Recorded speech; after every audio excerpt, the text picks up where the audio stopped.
자, 이제 이어서 8번부터 보도록 합니다. 다음 8번, 다음 내용을 모두 포함하는 개정 과목은 무엇인가 그랬어요. 1번, 기업의 영업활동에 장기간 사용된다. 장기간 사용되는 것은 비유동이라고 적어놓으세요. 다 같이 비유동. 투유무기 중에 하나예요. 기업이 통제하고 있다. 물리적 형태가 없다. 물리적 형태가 없다. 그러면 뭐예요? 무형자산이다.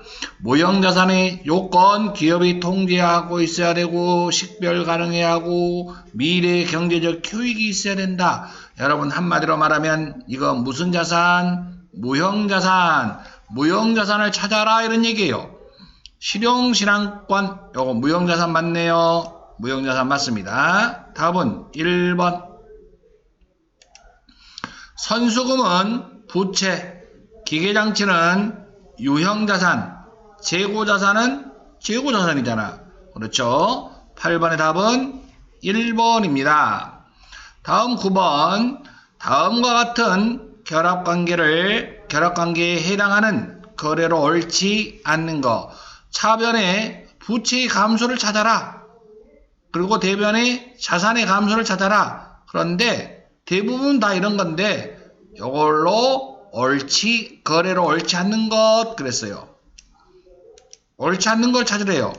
현금 200만 원을 단기 차입하다. 그러면 여러분 차변에 현금이라는 자산의 증가가 와지요. 자산의 증가는 차변. 여러분 부채의 감소가 와야 되는데 벌써 1번이 틀렸습니다. 대변에 단기 차입금 부채의 증가가 왔지요. 벌써 아무것도 안 맞았네요. 그래서 1번은 틀렸고 2번 한번 볼까요? 미지급금을 현금으로 상환했다. 여러분 미지급금 한번 적어봐요. 부채의 감소 차변의 미지급금. 부채의 감소죠. 너다같이 부채의 감소. 부채의 감소는 차변. 그리고 대변에는 현금 나갔잖아. 현금은 나갔지 뭐다? 자산의 감소 대변이라고 맞네요. 차변의 부채의 감소, 대변의 자산의 감소. 그러니까 여러분 2번은 옳은 거지요. 2번은 옳은 거다. 3번 보자. 3번. 외상매입금을 상환했다. 원래 외상매입금은 대변인데 부채의 증가는 대변인데 부채를 오늘 상환했으니까 차변의 외상매입금. 이것은 부채의 뭐다? 부채의 감소. 부채의 감소는 무슨 변? 차변.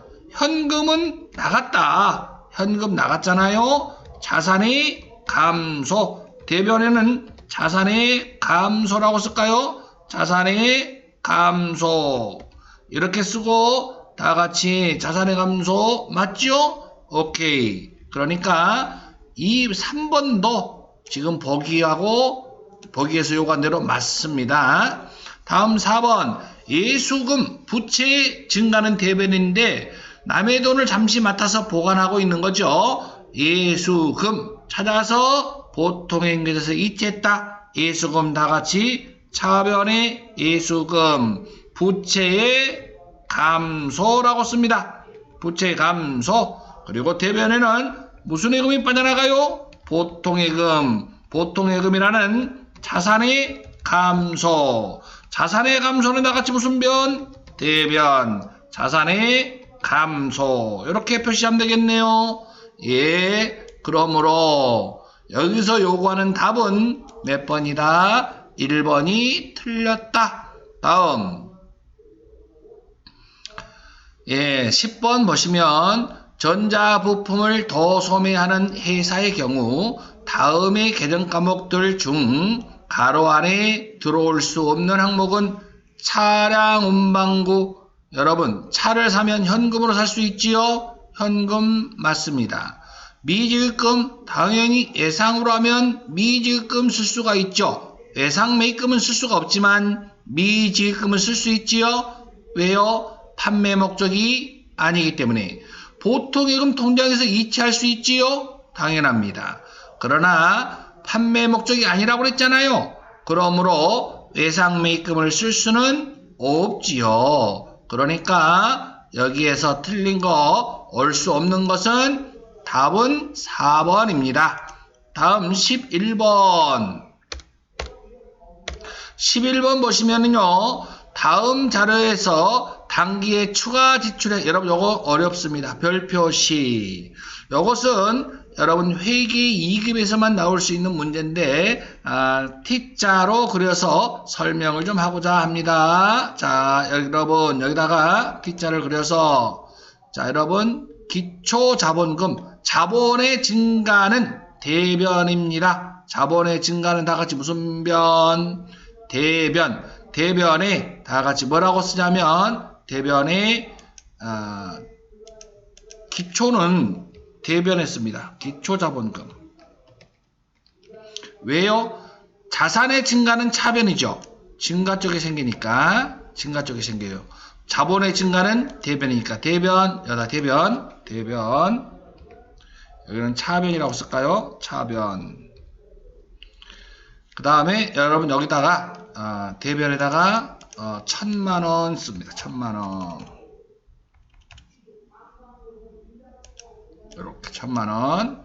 대변에다 1000만원. 이제 차변에다가는 인출.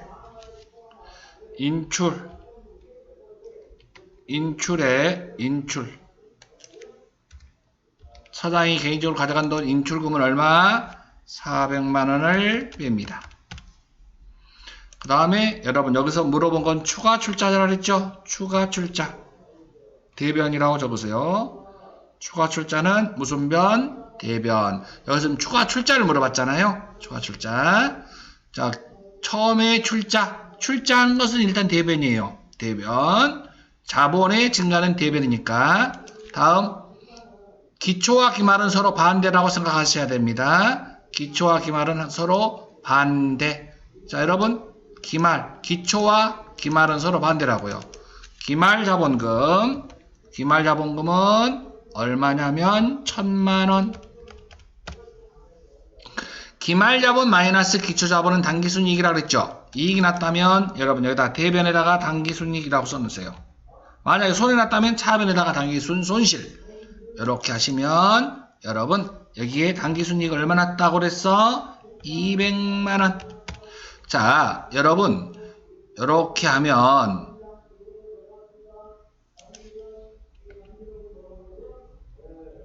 자, 여기 합계가 얼마예요? 이제 합계가 1400만원 나와야 되네. 1400. 대변에도 1400. 이게 나오려면 자, 1000만원에다가 200만원이니까 여기 얼마 하면 되겠어요? 추가 출자 200. 이렇게 구할 수 있겠네요.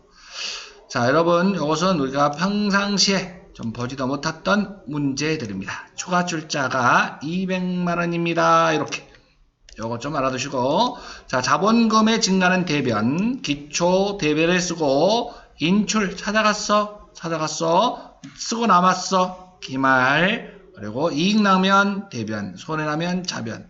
이렇게 보시면 되겠습니다. 여기도 1400만원이라고 써줄까? 아니야, 안 써도 되겠지? 자, 이렇게 하면 추가 출자가 얼마? 200만원. 답은 몇 번입니까? 1번입니다.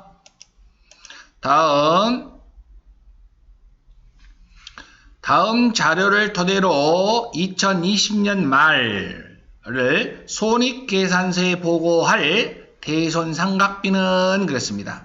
자, 여러분 지금 대손충당금 잔액이 얼마가 있어요? 대손충당금이 15만원 있었어요. 기초에 대손충당금이 얼마가 있었냐면 15만원.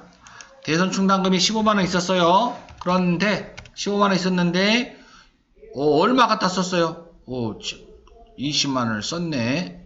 자, 여러분 이것을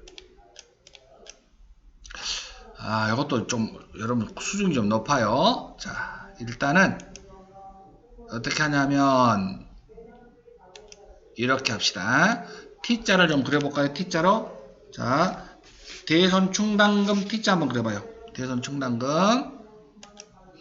자, 대손 충당금. 자,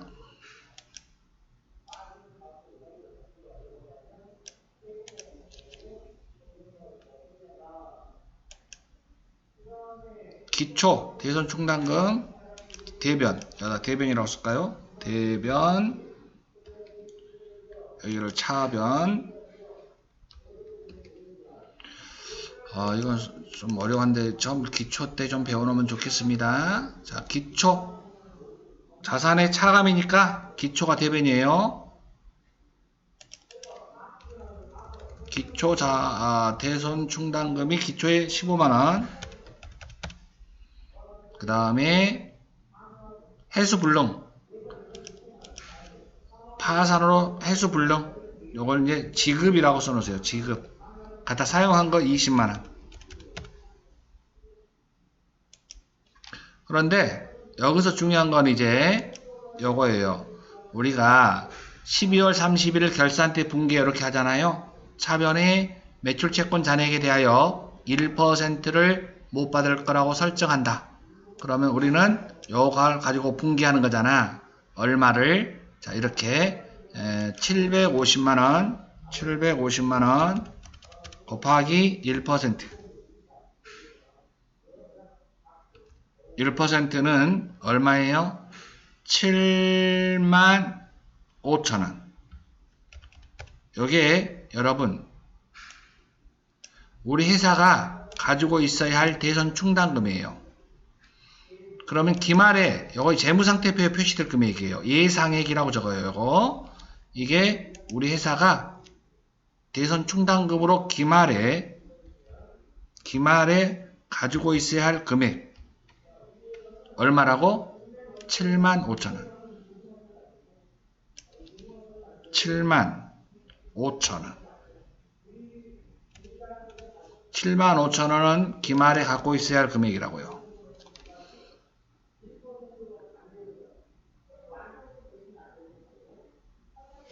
그런데 대손 충당금 잔액이 지금 얼마가 있는가 봐봐요. 대손 충당금 잔액이.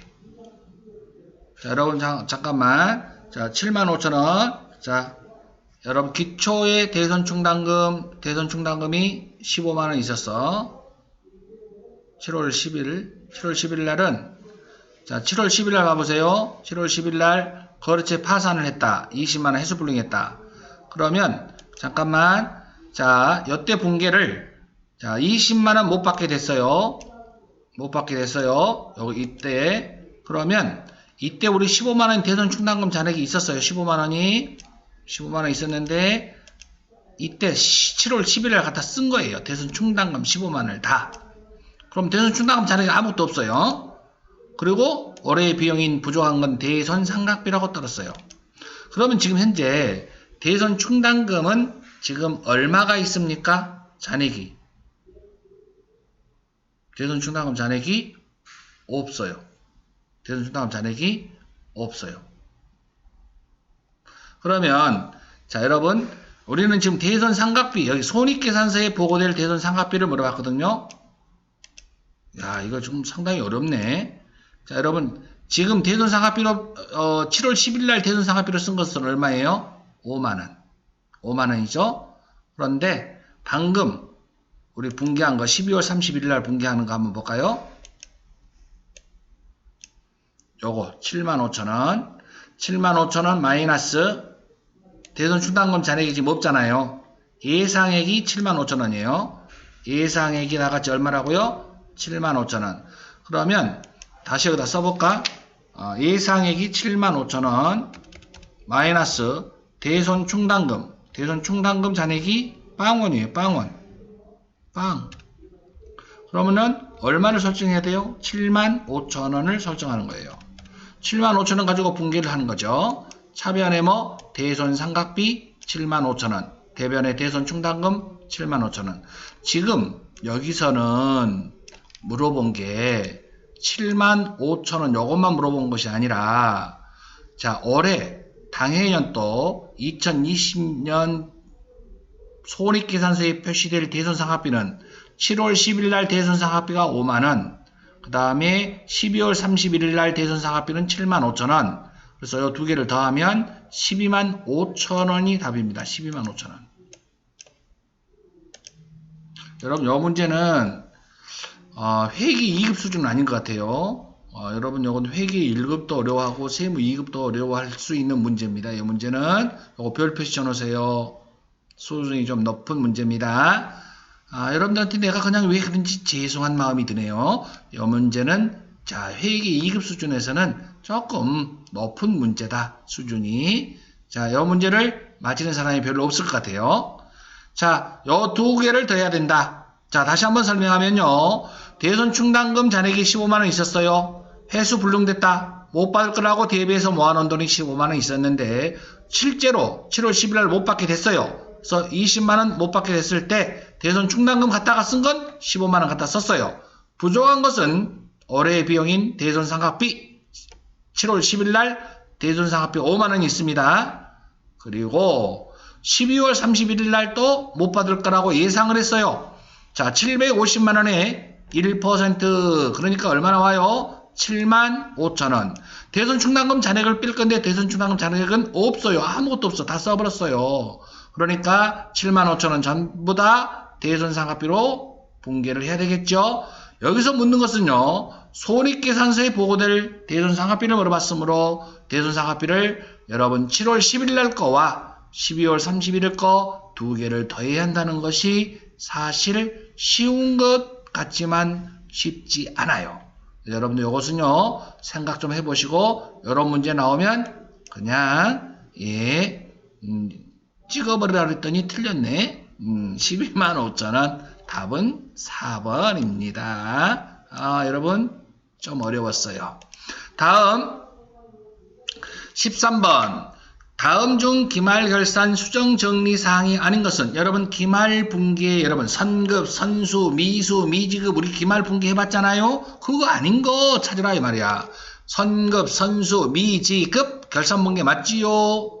기타 대손상각비 추정 여러분 못 받을 거라고 예상한 거 우리는 대손상각비 대손추정 차변의 대손상각비 대변의 대손충당금 분계 배웠지요. 여러분 기타의 대손상각비 이것은 다음 유가증권 처분 여러분 처분에 대한 것은 평가와 관련된 것은 결산분계를 할 수 있지만 처분 끝났어요. 답은 3번은 결산분계와 전혀 관련 없습니다. 감가상각 결산분계 맞네요. 다음 13번의 답은 3번이었습니다. 다음 14번 손익계산서에 포함되는 항목으로 옳은 것은 손익계산서 그러면 수익이나 비용을 찾아라 이런 얘기죠. 유동자산 수익비용 아니죠. 자본금 아니죠. 매출원가는 비용입니다. 매출원가는 뭐라고요? 비용. 그러니까 손익계산서 수익이나 비용을 찾아라 이런 얘기죠. 비유동부채는 부채잖아요. 다음 15번 들어갑니다. 등식이 잘못된 거 부채, 자본 여러분 기초부채와 기초자본 대변권이에요. 기초는 기초끼리 차변은 기초자산 맞죠? 자산 부채 플러스 자본 자산 마이너스 부채는 자본 같은 얘기죠. 기초는 기초끼리 정답입니다. 잘못된 걸 찾으라 그랬으므로 2번 봅니다. 자산 마이너스 부채는 자본 뭐야 이게 기말 자산 기말 부채 여러분 당기순이익을 물어보려면 기말 자본이라 그래야 되겠죠. 기말 자본 다 같이 이거 답은 틀렸습니다. 기말 자본 마이너스 기초 자본은 당기순이익이 되는 거죠. 그러므로 2번이 틀렸습니다. 수익에서 비용을 빼면 순이익이죠. 그러니까 비용에다가 이익을 더하면 당연히 총 수익이 나오겠죠. 맞습니다. 자산하고 비용 그 다음에 부채와 자본은 수익. 여러분 이것도 사실은 여러분 이 4번은 원래 지금 맞는 건데 정확하게는 이렇게 써야 돼요. 출제를 내려면 4번은 자 여러분 추가 설명 좀 할게요. 4번은 여러분 문제가 이렇게 내면은 정확하다고 표시를 할 수가 없는데 자, 여러분 4번을 이렇게 우리는 고칩시다. 기말자산. 기말자산. 그 다음에 비용은 맞고요. 기말부채. 여러분 여기에 기초 이렇게 써야 됩니다. 기초자본이에요. 기초자본. 요거 여러분 우리는 알아놓읍시다. 여기 시산표 등식이거든요. 그래갖고 요것을 여기다가 요것은 시산표 등식 이렇게 써줍시다. 다 기말인데 자본은 기초자본을 쓰는 거예요. 시산표 등식에. 그래서 시산표의 차변에는 자산 적고 비용 적고 대변에는 부채 적고 자본 적고 수익 적는데 자본은 기초자본을 적어야 해요. 왜 그러냐면 당기순이익이 나타나면 안 되기 때문에 그렇습니다. 여기 기초자본을 쓰는 이유예요. 자, 그래서 대차익이 일치해야 되기 때문에 그렇습니다. 그래서 여러분들이 요 문제 지문은 하다고 할 수가 없어요. 이렇게 해야 정확한 건데 기말자산 그리고 비용을 더하고 기말부채 기초자본 수익 그래야 시산표 등식입니다. 어찌됐든 간에 가장 잘못된 것은 여러분 2번이 잘못된 건 맞습니다. 자, 여러분 여기까지 이론 공부하느라고 대단히 고생 많았습니다. 이론이 쉽지만은 않아요. 그러나 우리는 여기에 하나하나 공식을 이해하고 관련된 문제를 풀어나가고 그 다음에 암기할 건 좀 암기하시고요. 그 다음에 반드시 여러분 한글 파일을 지금 열어서 1번부터 15번까지 반드시 지금 당장 풀어야 합니다. 지금 당장 풀어야 합니다. 지금 당장 아시겠나요? 예, 1번부터 15번까지 지금 당장 새 파일을 열어주세요.